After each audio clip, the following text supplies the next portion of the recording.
being long distance, I currently am at, Zillow, MLS, where you find a deal. And one of the things you said that kind of just turn the light bulb on. If you're going to play that game, you got to just be first or best. Then on the other end, it's way more work than I feel comfortable doing long distance. So I'm still struggling to get leads to find that sweet spot.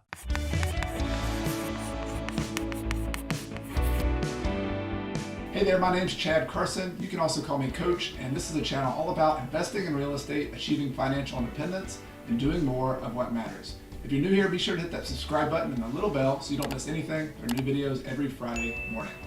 You're about to watch a coaching call between me and Scott Palmer. He lives in Southern California, and he's investing long distance on the other side of the country in North Carolina.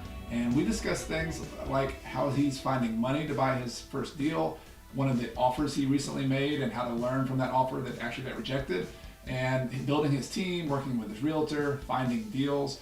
So you're gonna get to sort of look over my shoulder into a conversation with somebody who's actually in the process of trying to find deals and buy an investment property, a rental property. I hope that's helpful for you. Be sure to leave some comments below if you have any questions or other comments, and I hope you enjoy this video, this coaching video with Scott. All right, Scott, welcome back to the podcast. Thank you. Excited to be back.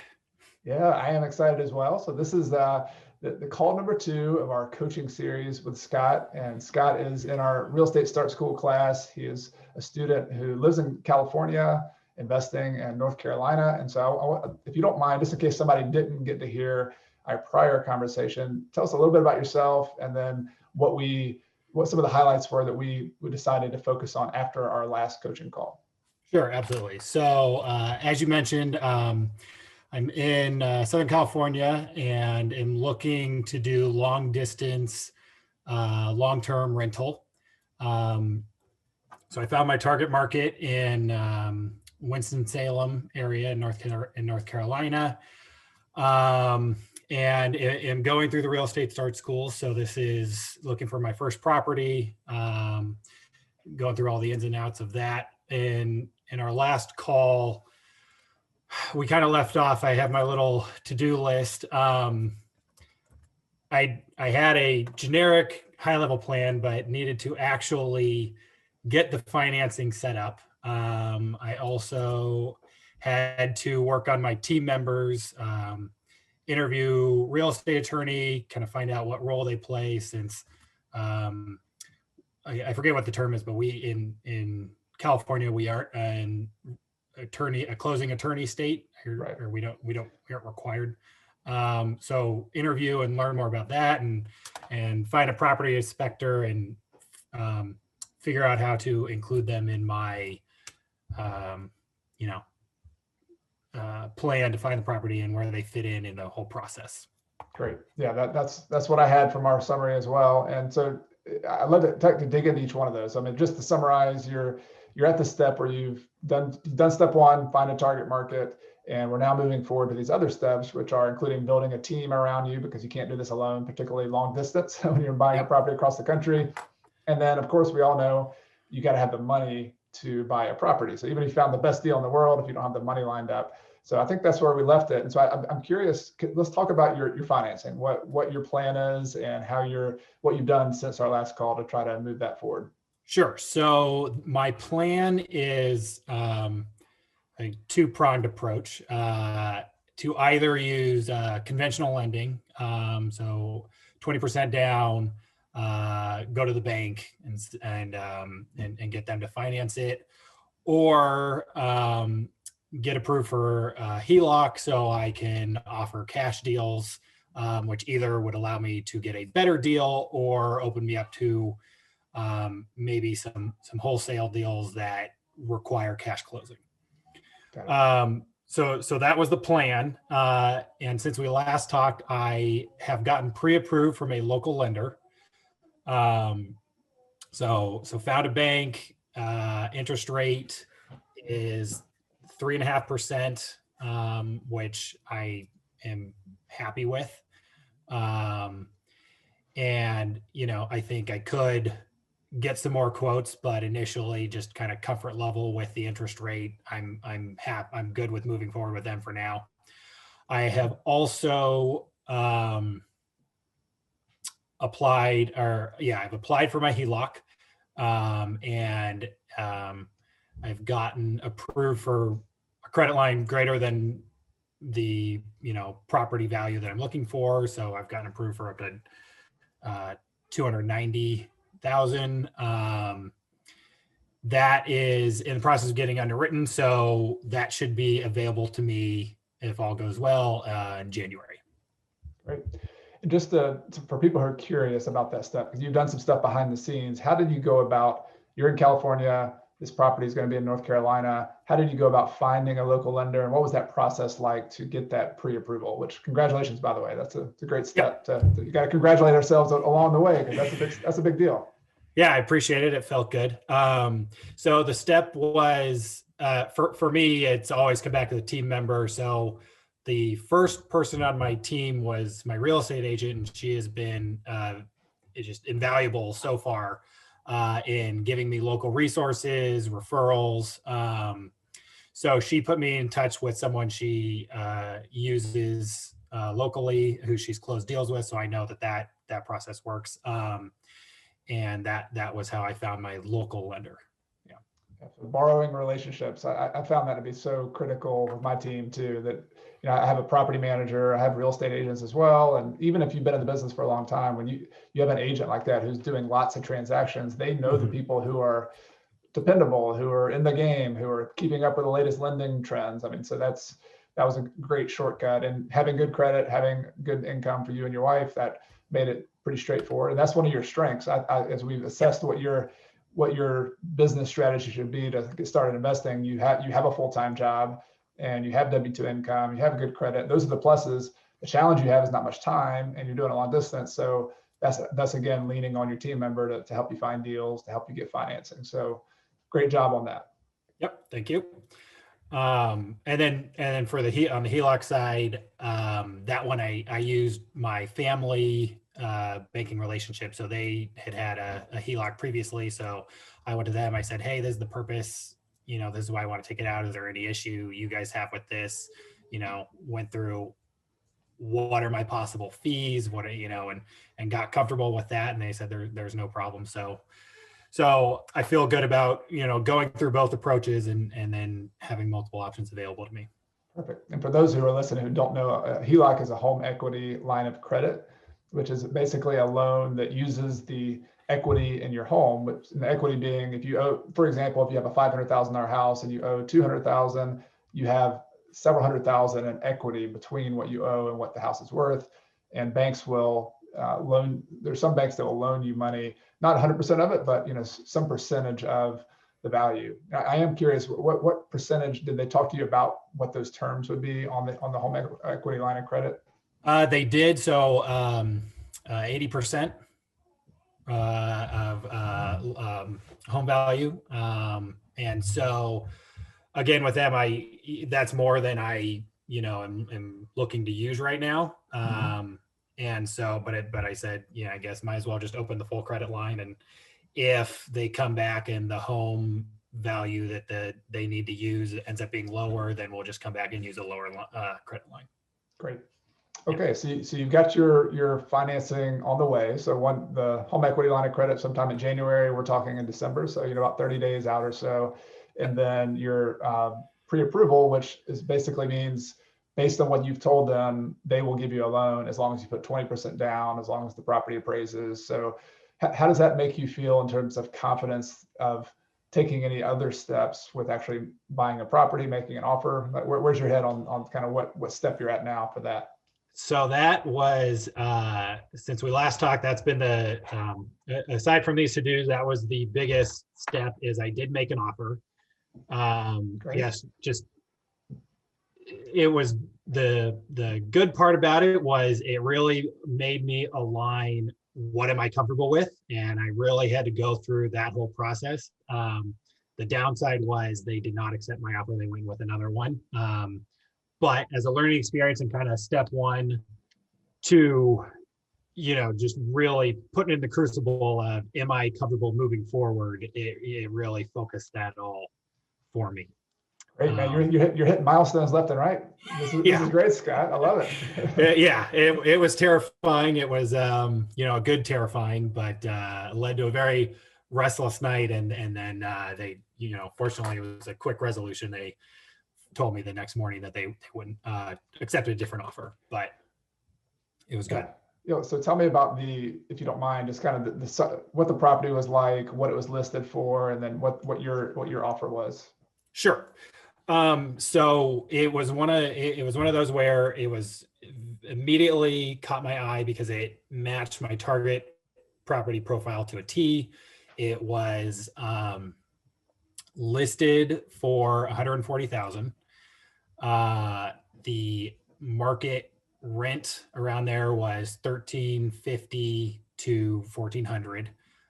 So I was, kind of right at my 1% rule, which I was very happy about. Visited it, so had a virtual tour. My agent went out and video called me and showed me the property. Looked in good condition, no major faults, cosmetic repairs at most, but ready for a quick turnaround to rent. So for all those reasons, was very, very excited. The comps, it looked like it was even listed slightly below the market around there. So maybe listed to sell quickly.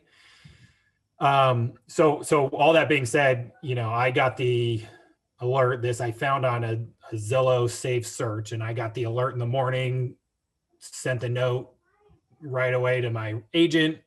She set up a viewing appointment, said, this is going to be very competitive, said, all right. We put the offer together same day. I offered 142,000. So just slightly above with, and then the other decision we had to make was earnest money and due diligence money. And so we went with 1,000 for each.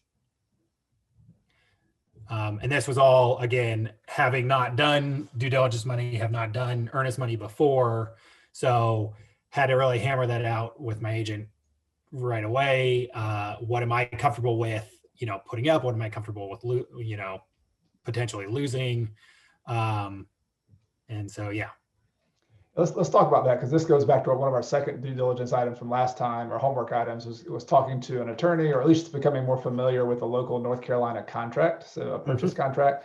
And so let's talk about that due diligence and that earnest money, because I think there's a lot of items in a purchase contract to go over, but I think that's one of the ones that is most important that we all kind of pay attention to as an investor. So what was your understanding of how that $1,000 of earnest money and due diligence money worked? Like when would you put it up? Who holds it? And then how long would you have to know that either you could lose that money if they had accepted your offer? Yeah. So some of this might be a little embarrassing, but some of these I may not even get right or not remember. But to my best understanding, the due diligence money, so both the due diligence and the earnest is I put up front, and then if I close, that comes off of the final offering price. So this is, I offer 142. It doesn't go on top. It doesn't become 144 all done. I only owe the additional 140.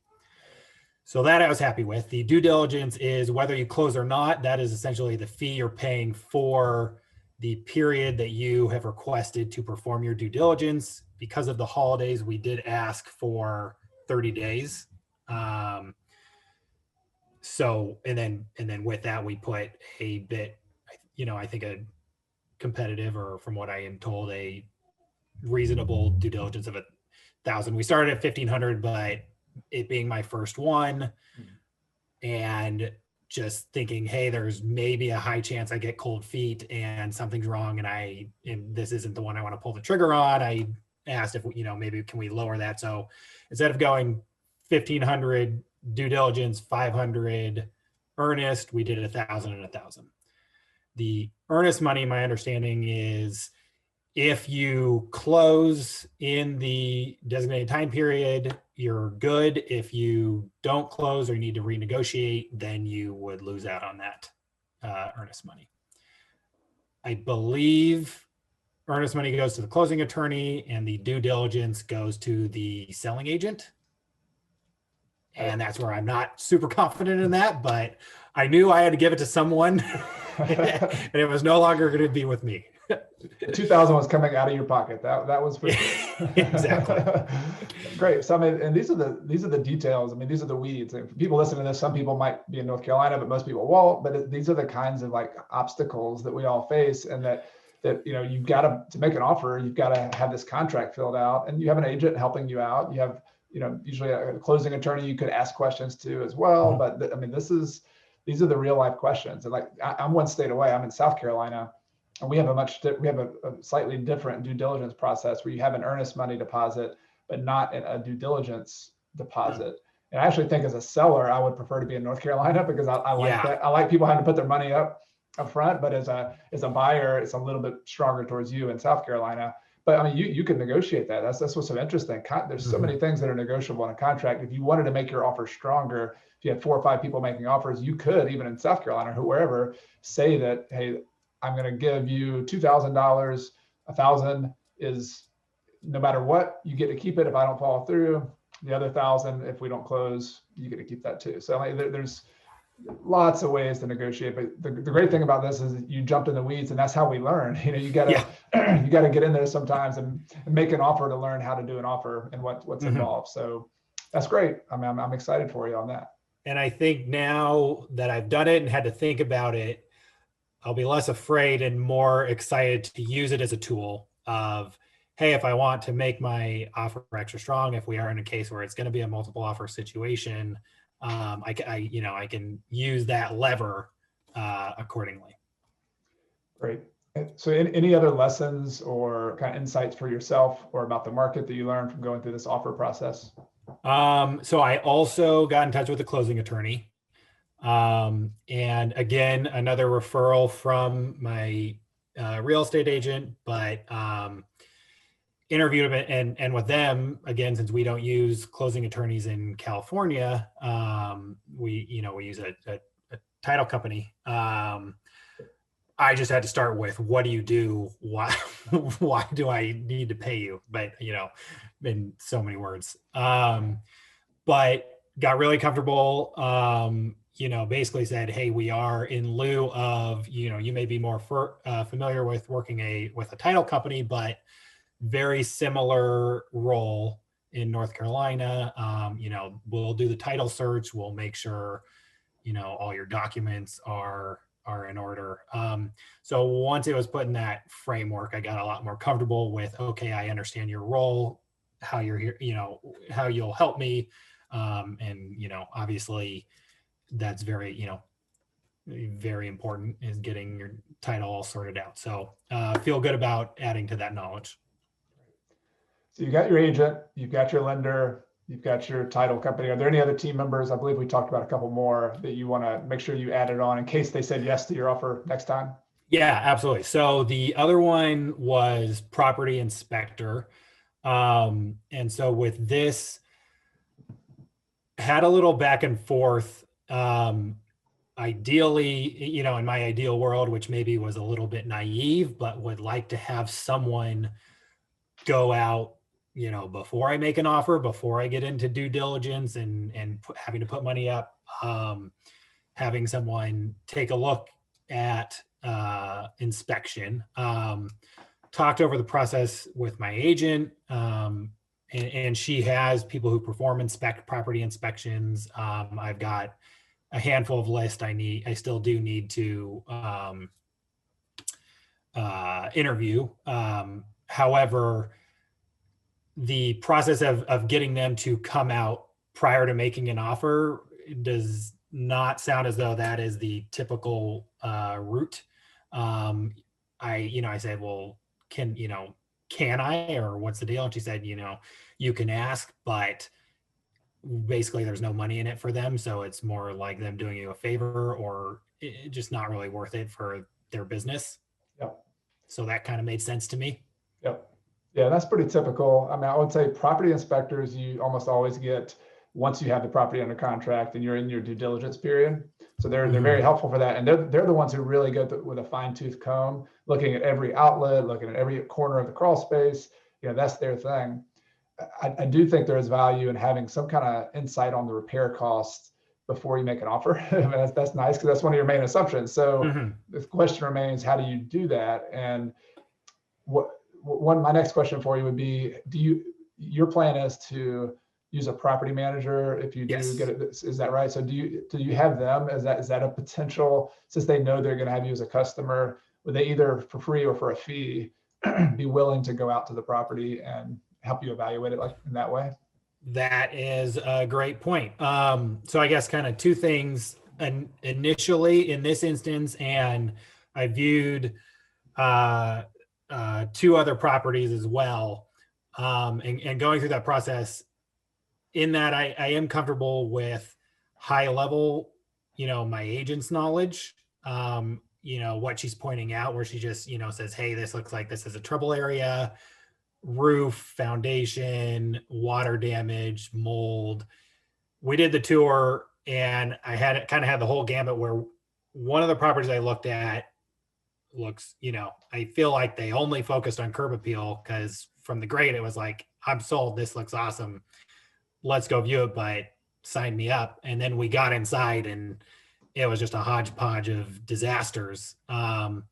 But, still went through the process and it was kind of, okay, let's just make a list of all the things that we have concerns about. And it just kept piling up. And so I felt comfortable with using that as a first level of, red flags during just the viewing.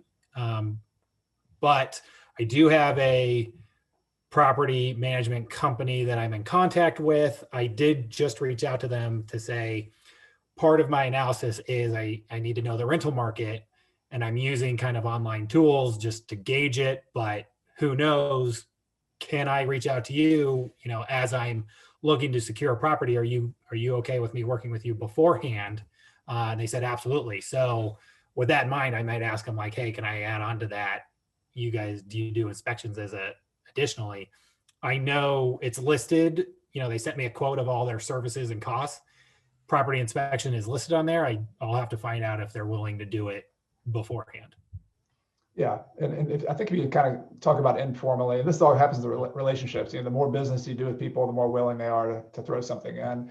But my thought is your agent and your property manager, between the two of them, they're not contractors. They're not going to be able to tell you exactly everything that costs in it. But what they can tell you is from a retail perspective, here's what our properties need to look like to rent to somebody.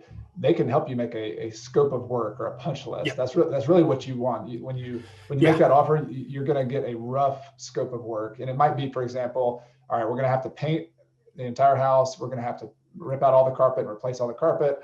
We're going to have to put new kitchen countertops in because these are all burned up or bad. We're going to have to, so it'll just be this list of things. And really what you could be the captain of the ship, but they're just helping you build that scope of work, that punch list. And from there, I mean, the good thing is you're building a network. You have people, in this class, you have people, you can go to Bigger Pockets, you can go to other people and say, hey, I've got this scope of work. How much would it typically cost to replace, 1,200 square feet of carpet, this kind of, so you can start kind of pinpointing those. And part of your offer process would just be getting a real rough number. It might be like, all right, I think I'm gonna have to spend 10 grand on this property. I think I'm gonna spend 20 grand. I think I'm gonna spend 50 grand to get a rough number. And it's gonna be hard to get, this is an art form, right? Of pinning that down. It's always a little tricky, but the more information you can get from those two parties, the agent and the property manager, to build that scope of work. If you can eventually get a contractor who's like, hey, I'm in the area, I'll go by there, and just to give you a rough idea, because you say, I think I'm going to spend 10 grand on this. And he says, no, you're going to spend at least 30, at least you'll have a rough idea. I try to ask contractors that a lot. I'll say, I'm not holding you to this as an estimate, but am I going to spend 20 grand or am I going to spend 50 on this? Like, which one is it? And just all total, and they'll give you a rough idea. And that, for especially for somebody who doesn't do a lot of remodels, which is a lot of people when you're first getting an investment, that's what you need. You just need that kind of very rough idea. And then you kind of start getting more precision, more details if you can, by adding up the numbers and adding a nice big cushion, in there, 20% contingency or something, to and then get a round number. And then once you get it under contract, your job is then to test those assumptions and actually get a bigger scope of work with your inspection. At least that's the process I usually go through. And so that's what I found out for the second part of get the detailed inspection. And there was another term, porch repair something, but it was basically you get the inspection report and then you can, on top of that, say, give me estimates for these repairs, which I guess, again, they may come in a little high, but it'll help you get that number. I think at this stage, any information you can get is helpful, and you're just building relationships. But I like how you're relying on your team members. You're relying on this agent; she's helping you out. You trust her, but then I think as you build each new relationship, don't be afraid to lean on them and call them, and particularly with repair costs. I mean, if that's something that's not you're not there on site. What I would love maybe as a protocol, if I were in your shoes, I would ask my agent, like, whenever she went and did the virtual tour, did she take a video recording of it that you could save, or was it just live? Hey, I'm here. Let's just do a live call. Oh, it was just live. So it might be handy. This might be a little trick that can help you save time and get some additional help from other people, so they don't have to go to the property. That if she can give you a video tour, not live, and then you can call back right afterwards and check in on some things, where she just goes around the whole house, 5 minutes, 10 minutes, out the whole outside, nice. And then it's cool when it was recorded because you can rewind, you can go back of the entire property and then upload it somewhere that you can share it. And then you can share that with your property manager. You can share that with a contractor. And most people, I know it's not a foolproof way, but most people can give you a rough idea. They can say, oh, you missed that. Look at that thing in the bathroom. Looks kind of rough. Looks kind of suspicious. Hey, look at that thing in the crawl space. That looks kind of suspicious. So, I mean, I've looked at hundreds and hundreds of properties now, and being able to look at a video tour, even I can pick up something. So it's not, again, it's not perfect, but it's the second best to being there in person. And when you're trying to leverage people's time, if you can share that with them, and you say, I'm thinking this is a $20,000 remodel. Will you just look at this video and here's my punch list that I'm thinking, based on this video that I'm sending, this 5-minute video and this punch list, are you thinking I'm in the right ballpark, or are you thinking I'm way off? That would be something you could do to a contractor. And I bet they'd spend 10, 15 minutes of their time to help you out with that. Yeah, because that's a whole different request than saying, hey, can you go out of your way to go to the property? Yeah, yes. I like that. Yeah. So just that's an idea. And again, these are just things you can add to your process to build. And you're trying to think of your team. Think of your contract. Contractors are really difficult to get out there. The good ones right now, they're busy. They're driving all over town. So that's. But the thing is, you've got a process going here. You're going. I'm curious for you. Next steps. You've made one offer. You've looked at another property. You got your financing over. Is there anything else that for you seems like an obstacle or a challenge that you're trying to get over for this next step of the process? Yes, there is. It is just lead generation. Well, okay, so I have two. I have a specific problem and then just a high level question I wanted to bounce off of you. Specifically, I'm struggling with lead generation because, again, being long distance, I currently am at, Zillow, MLS, where you find a deal, and one of the things you said that kind of just turn the light bulb on. If you're going to play that game, you got to just be first or best.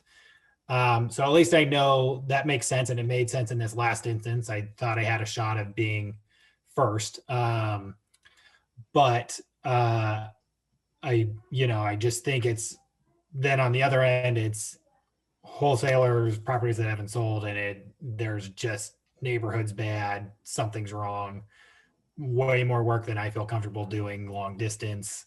So I'm still struggling to get leads to find that sweet spot. Got it.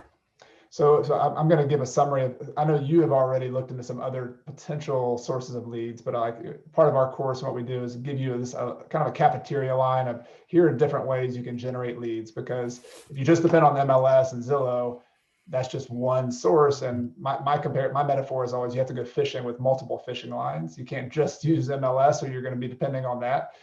So out of all the other tools that I've talked about for different ways to generate leads, driving for dollars, your long distance, but driving for dollars, direct mail, eviction landlords, pre-foreclosures, absentee owners, are there any of these that have stood out to you as one that you might be interested in pursuing, or do you want to just kind of start from scratch there to think about it? I think again, driving for dollars always seems like the best one. So I'm contemplating, getting a bird dog network. I looked up online initially, and it might not be legal in North Carolina. I'm really not sure. It seems like there's some fine lines. Don't know. And then other than that, figuring out, eviction, figuring out where I can get listings, and then maybe doing direct mail. Got it. Yeah, I think some sort of direct mail list is nice. I think that in the whole world of direct mail, there's tons of different lists that you would send letters to. And the idea is that you're going to send a letter to a property owner who hasn't put their property on the market yet. You're just sending them a letter, and you're hoping to have 1 out of 100 who say, I'm interested in selling my house, when you send a letter saying, I'd like to buy your property.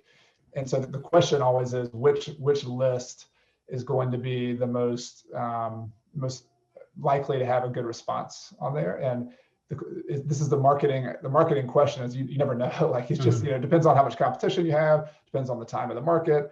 Like right now, in the 2020, pre-foreclosures may or may not be kind of an interesting angle, but you really got to be ready to go in on pre-foreclosures. It's a specialized niche. You got to understand the foreclosure process. But that's a potential one that I think over the next 6 months could have some promise, meaning you could send letters to people who, for whatever reason, might have got behind on payments. Maybe they lost their job, and they're just like, all right, I have this $200,000 house, but rather than let my property go to foreclosure on my $120,000 mortgage, I'm just going to sell it for a lower price, but sell it to an investor and just get out from under it and move on and move to a lower price house or something. Like there are people out there who that makes sense. Another one is trying to target other landlords. So finding other landlords who own properties, building a list of those landlords, and then sending them letters. And the reason I really like that one is because you are a landlord. You're kind of, some people see it as they're passing the torch from one kind of older retiring landlord to a newer landlord who's kind of doing the same thing they did when they were just starting. So if you could find the typical lists that allow you to find landlords are absentee owners. So the absentee owner just means the mailing address on the tax records is different than the property address. So that's a kind of bread and butter standard list. And if you can, my recommendation there is there's other investors who are going to do that too. The more targeted you can be for your market again.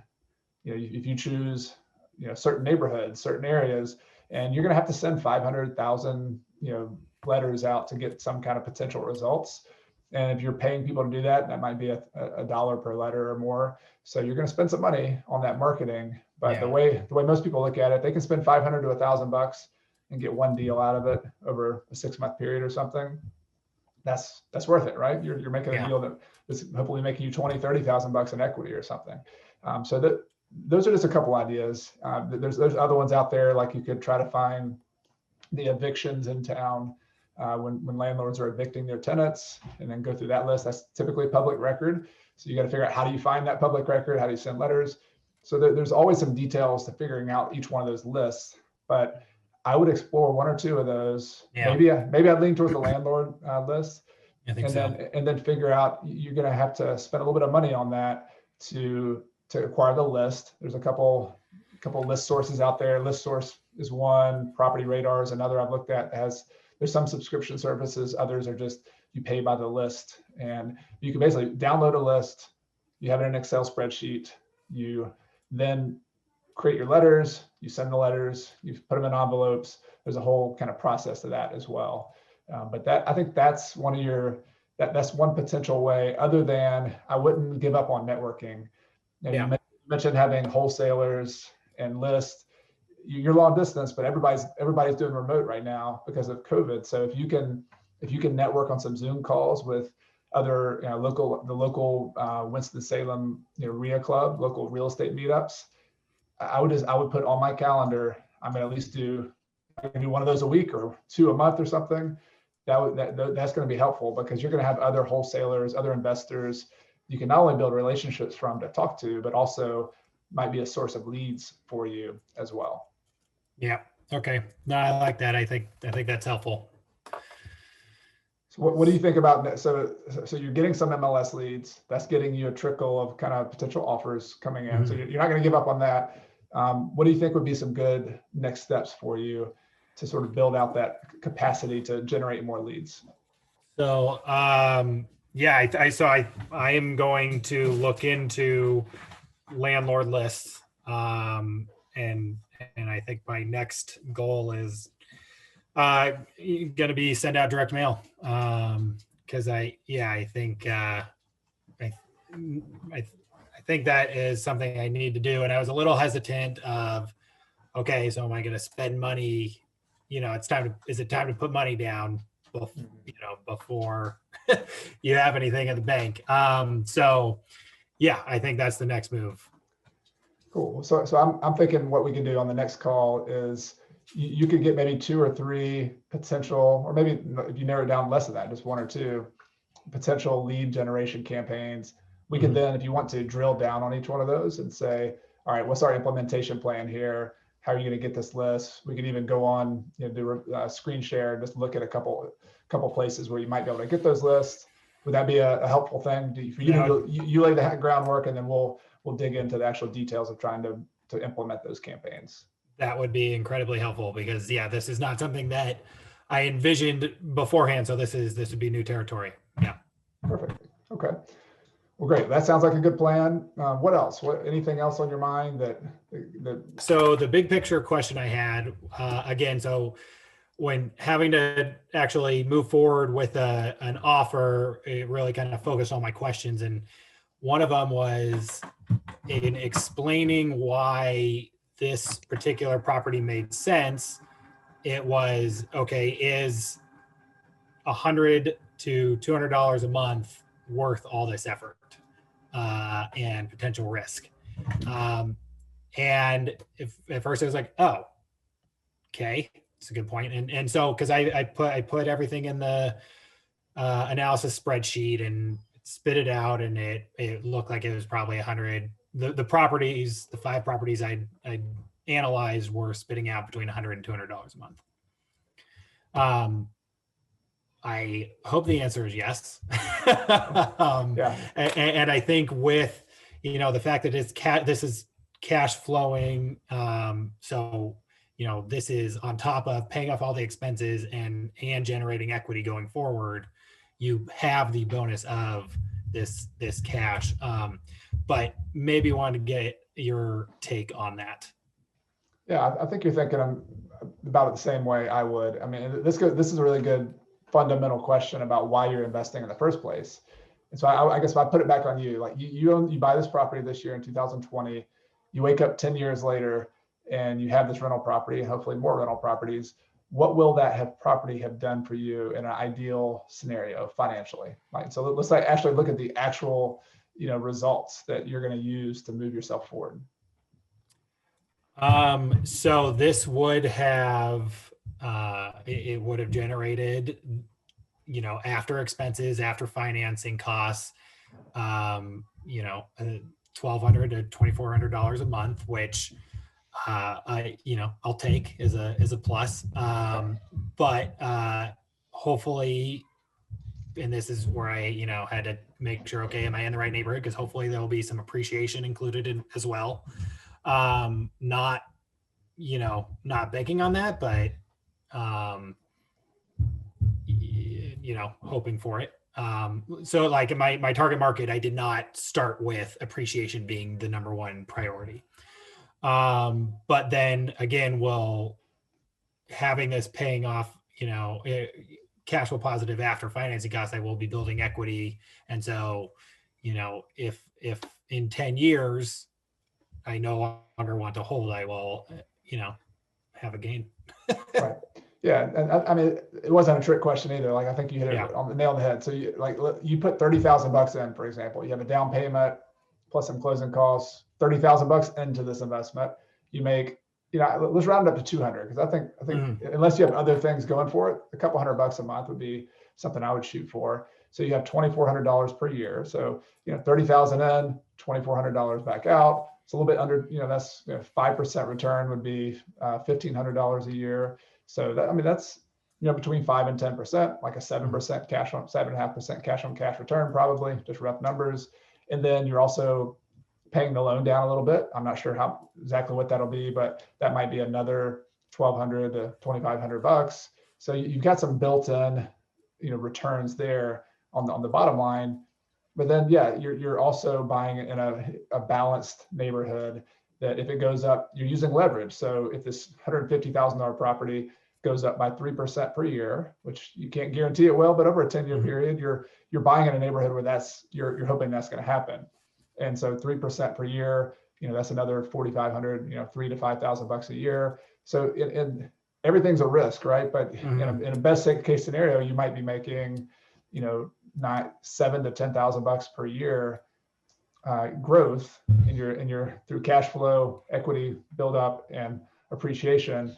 And over a 10-year period, that adds up as well. You can get your money back if you're making that much. You get your money back in 5 years, or so. In terms of just growth, your net worth, how much has it grown?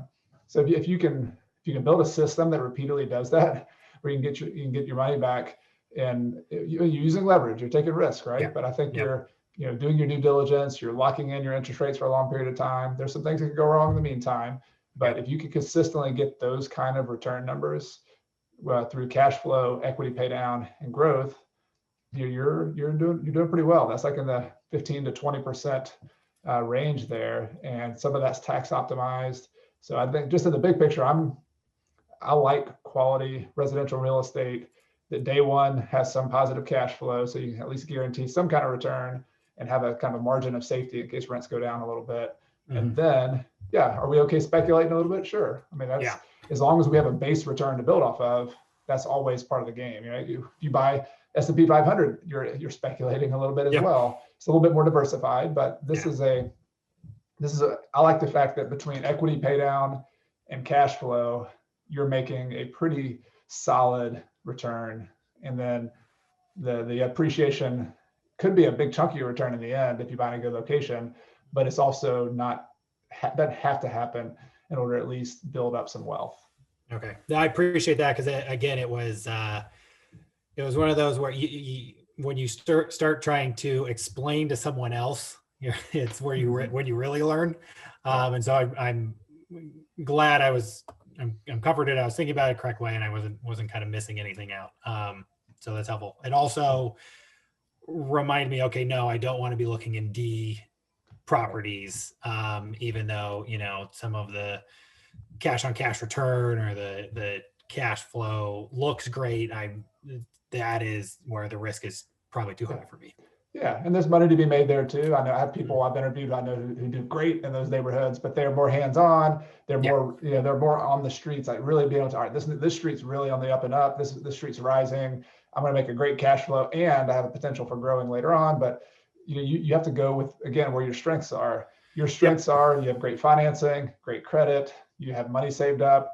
So let's leverage what you have, which is that solid money and smarts. You can analyze things, but you're having to depend on other people. So getting the vanilla bread and butter C+, B- properties, I think it makes a lot of sense. So I'm agreeing with you on that. And you can always change later on. This is building wealth one house at a time. Buy a house, absorb it, see how it goes, analyze it.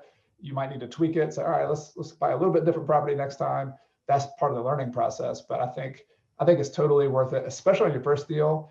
Even if you had a single, you just got a single. I would like 200. I would prefer $200 a month in cash flow, but you got $150 a month in cash flow, or you got a property that does pretty well. I mean, you're going to learn so much on your first deal. You're basically getting paid for an education as well. And I think that's another piece of the pie that we need to, or part of the equation we need to think about. Yeah, no, that's great. I appreciate it.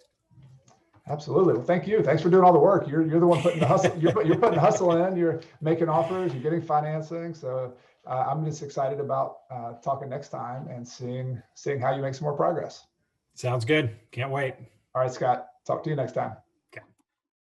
Hope you enjoyed that follow-up coaching call with Scott Palmer. I'd love to get your thoughts, your questions, any feedback in the comment section below. And if you're new to this channel, be sure to hit that subscribe button and the little bell. There's new videos that come out every Friday morning at 5 a.m. and you don't want to miss anything. And if you like these coaching calls in this format, I have a playlist that I think you'll like. You can see it in the description below, and also it'll come up here on the screen where you can see other coaching calls, both the one I had with Scott, the first one I had with Scott, and also coaching calls I have with other people where we get into the practical, the nitty-gritty, kind of in the process of buying a property, of building their wealth with real estate investing. And so if you like that, be sure to check out that playlist as well and keep watching some more videos. Thank you so much for watching Coach Carson TV. My name is Chad. You can also call me Coach Carson. And this is a channel all about investing in real estate, achieving financial independence, and doing more of what matters. See you soon.